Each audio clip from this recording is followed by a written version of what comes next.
नमस्कार, मैं हूं प्रवीण दुबे। स्वागत है आपका न्यूज 18 के खास कार्यक्रम सुनिए मंत्री जी में। हर सप्ताह हम आप लोगों के सामने किसी एक महत्वपूर्ण विभाग के मंत्री जी को लाते हैं, जरिया बनाते हैं हम कि जो आपकी मुश्किलें हैं, जो आपकी समस्याएं हैं, जो आपके सरोकार हैं, उसको हल कराने का जरिया न्यूज 18 बने।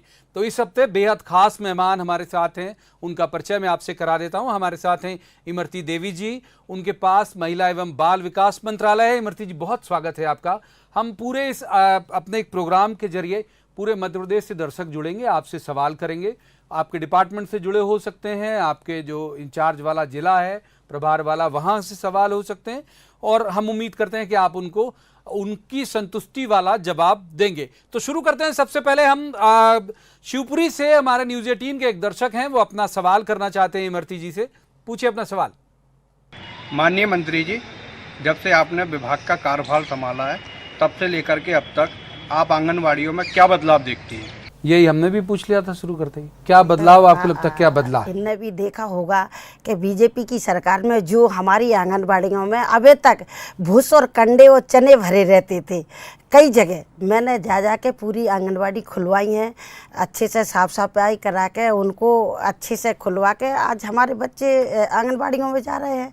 तो और बदलाव क्या हो सकता है? अच्छा, कुपोषण एक बहुत बड़ी समस्या मतलब आपके पहले से है। जब शिवराज जी की सरकार थी तब भी शिवपुर, ये सवाल शिवपुरी का है, लेकिन शिवपुर और उसके आसपास बहुत मतलब वहाँ बच्चे बहुत ज़्यादा कुपोषित हैं। आपको लगता है बड़ी समस्या कुपोषण अभी भी? हाँ, ये आपने भी देखा होगा और सब ने देखा कि अभी तक बहुत कुपोषण से बच्चे हमारे जूझ रहे थे। इतने बच्चों में आज अब शिवपुर अगर किसी भी अधिकारी को, कहीं भी हमारे विभाग के अधिकारी को फ़ोन लगाओगे, या कलेक्टर या एसपी या फिर आप कमिश्नर को फ़ोन लगाओगे, अभी हमने 3-4 महीने में शिवपुर के 7,000 बच्चे कुपोषण से दूर करे हैं, 7,000 बच्चे सुपोषित किए हैं। और आप इसी तरीके से हमारा आंगनबाड़ियों पर काम चल रहा। नहीं तो और बाकी इसी से जुड़े हुई ज्यादा समस्या आपको लगती है कि बड़ी समस्या कुपोषण है? नहीं, ये बात तो सच्ची है कि बड़ी समस्या कुपोषण थी, लेकिन है नहीं।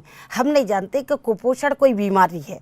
कुपोषण एक अच्छी साफ सफाई और बच्चे को टाइम टेबल से खाना और पानी मिल जाए, बच्चा अच्छा हो जाएगा। कई जगह आपने देखा होगा अधिकारियों से कहते हैं कि बस हमें तो यही छांट के दो कि पहले ये बच्चा का पहला फोटो और नाम और दूसरा फोटो उसका नाम, वो मुझे मिलना चाहिए और मुझे जल्दी से जल्दी कुपोषण दूर करना है।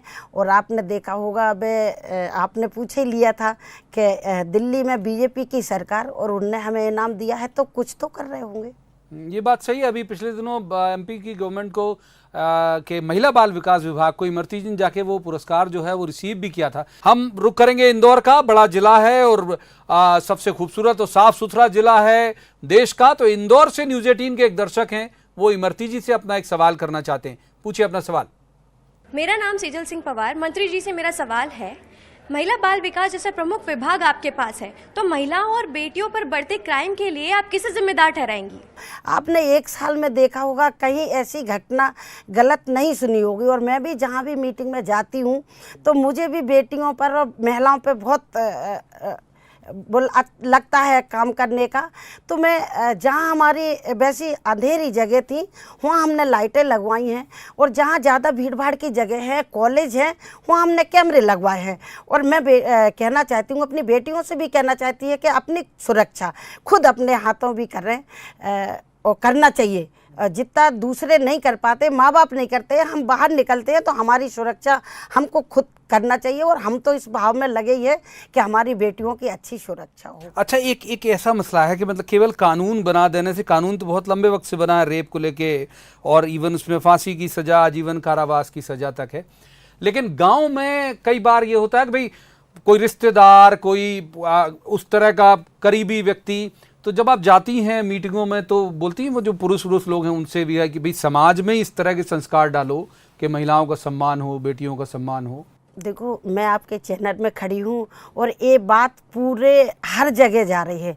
तो मैं ये बात कहना चाहती हूँ, अपनी बेटियों से भी कहना चाहती हूँ और परिवार के लोगों से कहना चाहती हूँ कि ज़्यादातर कांड होते हैं तो रिश्तेदारों के द्वारा और खुद के बेटों के दोस्तों के द्वारा। अन्य आदमी कभी किसी लड़की को ना छेड़ता है, ना रोकता है, ना कोई कांड करता है। जे हमारे बेटों के दोस्त हैं जो दोस्ती से घर में आते हैं, घर में प्रवेश करते हैं और हमारे परिवार जैसे जुड़ जाते हैं, बाद में वो हमारी लड़कियों पर जुर्म करते हैं। ठीक बात है, ये बात सही भी है वैसे कि रेप जैसे मसले में, बलात्कार वाले मसले में सिर्फ थाने खुलने से ये अपराध रुकेगा नहीं, ये भी एक तरह की सामाजिक जिम्मेदारी है। तो लगातार न्यूज़ 18 के जो दर्शक हैं वो अपने सवाल हम तक पहुंचा रहे हैं। हम अब सागर जिले का रुख करेंगे। न्यूज़ 18 के एक दर्शक हैं सागर से, वो इमरती जी से अपना सवाल करना चाहते हैं। पूछिए। आप एक घरेलू महिला जैसी दिखती हैं, घरेलू महिला को कुछ लोग हल्के में लेते हैं, क्या आपको मंत्री बनने के बाद ऐसी सिचुएशन का सामना करना पड़ा? ये बहुत अच्छा सवाल है। नहीं, ये बात हमारी बहन ने सही कही। जब हम महिला घर से निकलते हैं तो कई परेशानियां को हमें सामना करना पड़ता है। पहले तो परिवार के कहते हैं कि कहाँ जा रही, फिर गली मोहल्ले के भी कहते हैं कि वो तो आवारा है, घूम रही, और फिर सड़क पे जब जाते हैं तो गुंडे भी सीटी मारते हैं। लेकिन हमको अपने स्वभाव पे, नेचर पे, अपनी निगाह पे, अपने रास्ते पे नज़र डाल के चलना होगा। जब हम अपनी रास्ता सबको पीछे ना मुड़ के देखते हुए सीधे चले जाएंगे तो हर महिला सक्षम हो जाएगी, हर महिला अपनी सुरक्षा खुद संभालने लगेगी।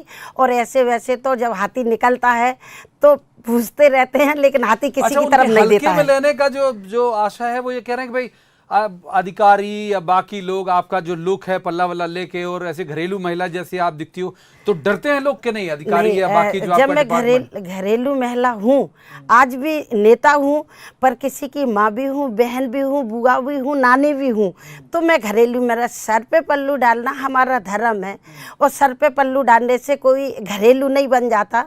हम राजनीति में आज मंत्री भी कैबिनेट में हैं, लेकिन मेरी दादी और मेरी माँ ने कहा था कि आपको एक तो बजरंग बली के सामने जाके दर्शन नहीं करना और दूसरे कभी अपने पल्लू साड़ी सर से नहीं उतारना।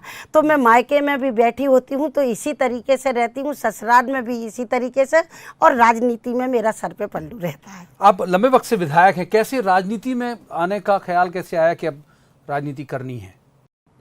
मैं 3 बार से विधायक हूँ, 1 बार जिला पंचायत सदस्य रही हूँ और अच्छे से अच्छे वोटों से मेरी जनता, डबरा की जनता मुझे बहुत चाहती है, दिल से चाहती है।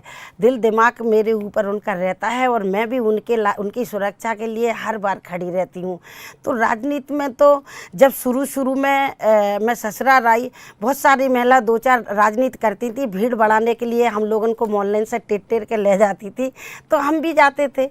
लेकिन एक लक, बजरंगबली की मर्जी कि आज यहाँ ला के खड़ा कर दिया। मुझे खुद ही माधवराव सिंधिया थे, बड़े महाराज जब थे, मैं उनके ही सामने से राजनीति कर रही। उनने कई लोगों के सामने हाथ पकड़ के कहा था कि ये बेटी है, ये लड़की है, इसको आगे बढ़ाओ, जो बहुत आगे जाएगी। तो उनकी भावना को लेके और मैंने हाल के हाल दूसरे तीसरे दिन मुझे ज़िले में महामंत्री बनाया था। तो सब ने कहा अच्छा जे महामंत्री बनेंगे, ज़िले में क्या करेंगे, जे करेंगे, लेकिन वो बातों को मैंने नहीं सुना उनकी, ना मैं घर में बैठी। उनकी भावना को लेके मैं छोटे महाराज के संग भी काम करने लग गई। तो जो इलाके के जो पुरुष नेता रहते होंगे आपके यहाँ के, उनको तकलीफ नहीं होती कि उनका अवसर कट गया या आप आगे हो गई, ऐसा कुछ उनको दुख या कष्ट या तकलीफ नहीं होती? देखो 1-2 तो सब जगह होते हैं, 2-4 तो 2-1 तो हम ही हैं, 2-3 बहुत बड़े नेता थे, उनके नाम से पार्टी चलती थी, उनके नाम से जानी जाती थी कि कांग्रेस पार्टी के जे नेता हैं। लेकिन जब मुझे पहला ही टिकट मिला, जब से उनने बहुत विरोध किया, मुझे पूरी तरीके से हराने में लग गए। दूसरे में भी ये मुझे पूरी तरीके से हराने में लगे, फिर भी मैं 35 से जीती हूँ। अब की बार तो महाराज से कह दिया था कि इमरती देवी की महाराज जमानत जब्त होगी, टिकट बदल दो। तो महाराज ने, सिंधिया जी ने टिकट नहीं बदला, मुझे टिकट दिया और उनने खूब छोटा विरोध किया, फिर भी मैं 62,000 से जीती। तो ऐसे नेताओं की परवाह क्यों करना है? जनता अपनी होना चाहिए, जनता का साथ अपन दो तो जनता अपने साथ है। और बहुत सारे नेता ऐसे हैं कि जो इमरती देवी का साथ देते हैं डबरा के। बात सही, बहुत दिलचस्प बातचीत कर रही है इमरती जी, और लगातार जो न्यूज़ 18 के दर्शक हैं वो हमसे संपर्क की कोशिश भी कर रहे हैं। हम चलेंगे अशोकनगर। हाँ, अशोकनगर से न्यूज़ 18 के एक दर्शक हैं, वो अपना सवाल करना चाहते हैं। पूछिए अपना सवाल। जी नमस्कार, मैं सचिन शर्मा अशोकनगर से आपसे एक सवाल पूछना चाहता हूँ। कि आप अपने अधिकांश कार्यक्रमों में और प्रेस के समक्ष भी पूर्व सांसद ज्योतिरादित्य सिंधिया जी का काफ़ी गुणगान करती हैं। तो मैं ये पूछना चाहता हूं कि आपको इससे कितना फ़ायदा हो रहा है और आपको इससे कितना नुकसान हो रहा है। ज्योतिरादित्य सिंधिया मुझे नेतागिरी में लाए हैं और मुझे नेतागिरी सिखाई है, तो इसलिए गुणगान करने में कोई दिक्कत नहीं। मुझे कोई परवाह नहीं, मैं कुछ रहूं और ना रहूं। आज मुख्यमंत्री सम्मानीय कमलनाथ जी हमारे मुखिया हैं। ज्योतिरादित्य सिंधिया नेता हैं, लेकिन कमलनाथ जी हमारे मुखिया हैं।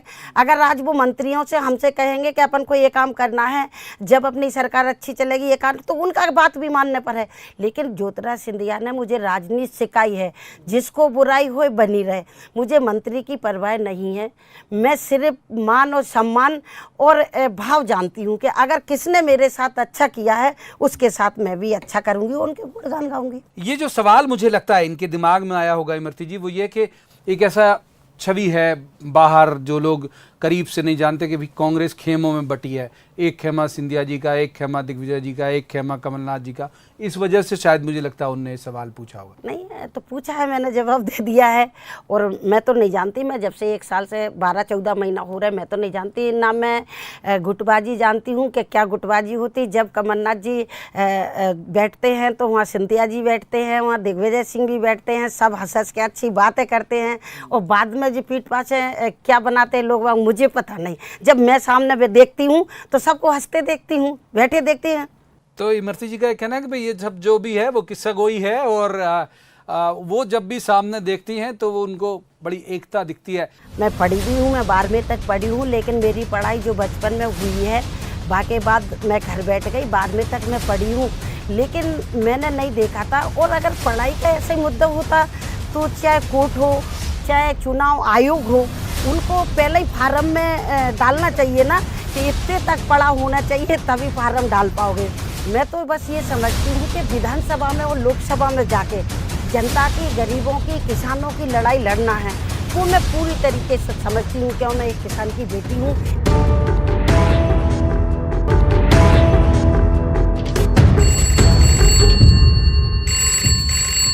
अगले क्रम में हम चलते हैं सीहोर, भोपाल के बिल्कुल करीब वाला जिला है।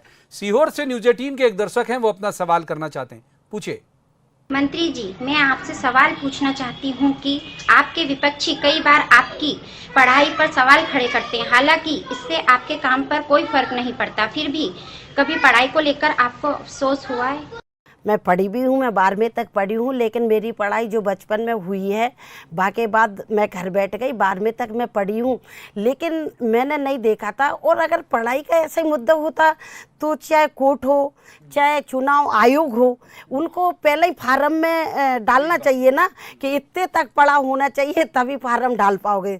मैं तो बस ये समझती हूँ कि विधानसभा में और लोकसभा में जाके जनता की, गरीबों की, किसानों की लड़ाई लड़ना है, वो मैं पूरी तरीके से समझती हूँ। क्यों, मैं एक किसान की बेटी हूँ, इसलिए मैं जानती हूँ कि इन जनता की लड़ाई और किसानों की और दुकानदार व्यापारियों की लड़ाई किस तरीके से लड़ना है, उस तरीके से मैं लड़ना जानती हूँ।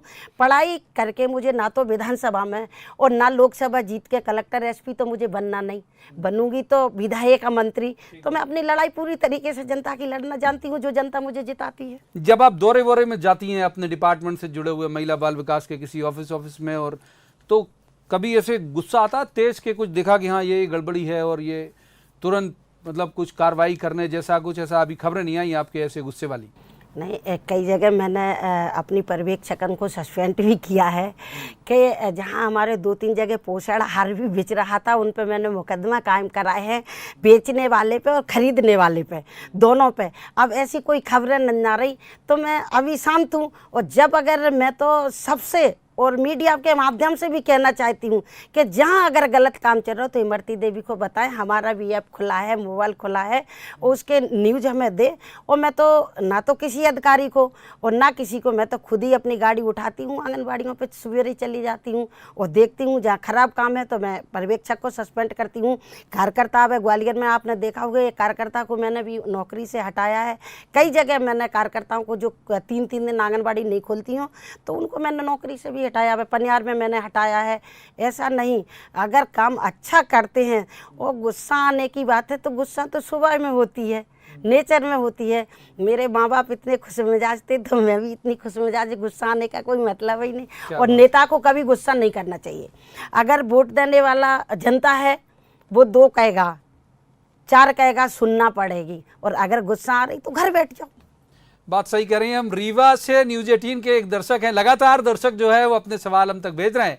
हम कोशिश करेंगे, एक हमारी भी समय की सीमा है, जितने अधिकतम हम सवाल ले सकें। और बहुत दिलचस्प तरीके से इमरती जी जवाब भी दे रही हैं, बड़े तार्किक तरीके से जवाब भी दे रही हैं। और मैं उम्मीद करता हूं कि जो भी दर्शक सवाल कर रहे हैं उनको एक संतोषजनक जो जवाब है वो मिल रहा होगा। रीवा से न्यूज 18 के एक दर्शक हैं, वो अपना सवाल करना चाहते हैं। पूछिए अपना सवाल। मैं माननीय मंत्री जी से ये पूछना चाहता हूं कि आंगनबाड़ी में अंडों के अलावा अन्य प्रोटीन सप्लीमेंट जो वितरण के बारे में वो क्या सोचती हैं? मैं जिस बच्चे को अंडा देने जा रही, जो बच्चा खाता होगा, और जो बच्चा अंडा नहीं खाएगा उसको मैं फल दूंगी। और जब हम बीजेपी वाले ने बड़ा, जब जैसे अंडा की हमने प्रस्ताव रखा है तो बड़ा हंगामा मचाया। तो उसके बाद मैं बम्बई गई, महाराष्ट्र, और महाराष्ट्र में मैंने मीटिंग ली और वहाँ अधिकारियों से पूछा तो उनने कहा हम 2014 से अंडा दे रहे। जहाँ मुख्य धारा आरएसएस की, जहाँ मुख्य धारा आरएसएस और बजरंग दल की है, जब 2014 से वही अंडा दे रहे तो हमें क्यों रोक रहे?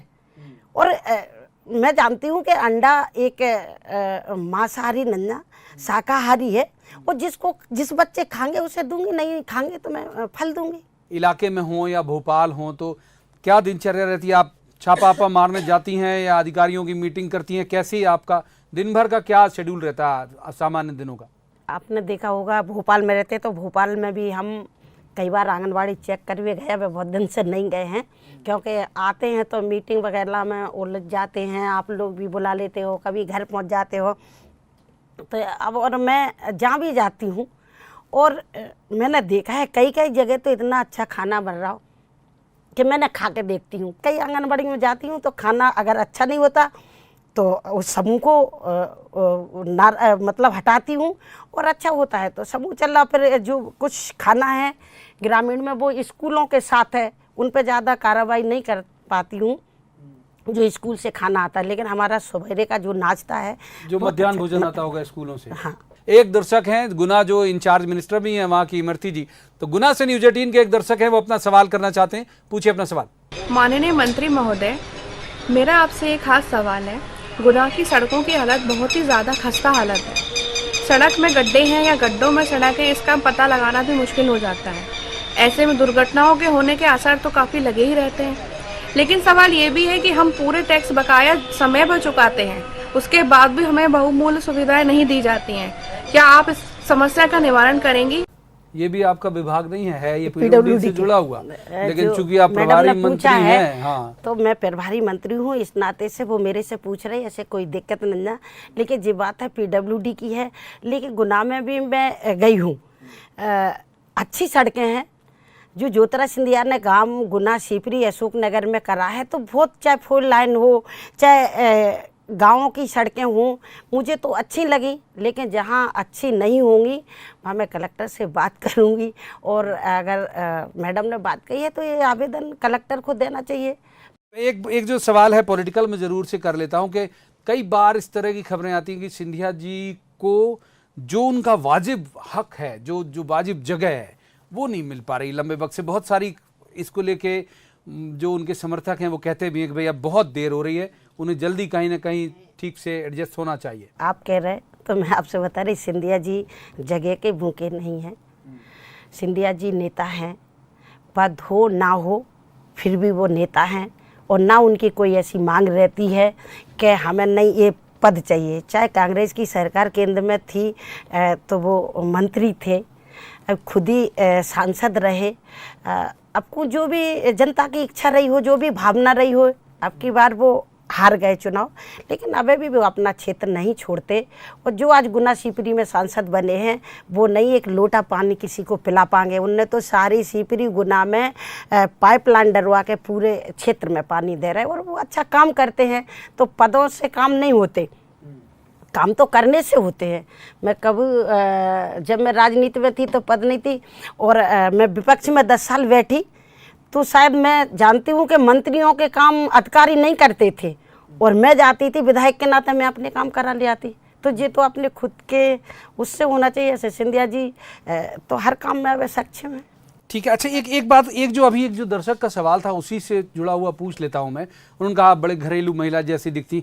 मैं कह रहा हूं कि बाकी की जो महिलाओं के लिए बड़े आप एक प्रतीक और आदर्श हो कि भाई वो भी ऐसे पहुंच सकती, तो जो बाकी की महिलाएं हैं वो उनमें से कोई इमरती जी बनना चाहे तो क्या गुरु मंत्र दोगी आप, क्या करना चाहिए लोगों को? नहीं, मैंने आपसे बताया और सारे मैं मंच से महिलाओं से भी बताती हूँ कि एक बेटी होना कोई बुरी बात नहीं, महिला बुरी नहीं होती, लेकिन महिला जब अपने काम में मन लगा के काम करे, अपने दिल से काम करे, अपने हृदय से काम करे, तो वो ज़रूर कामयाब होगी।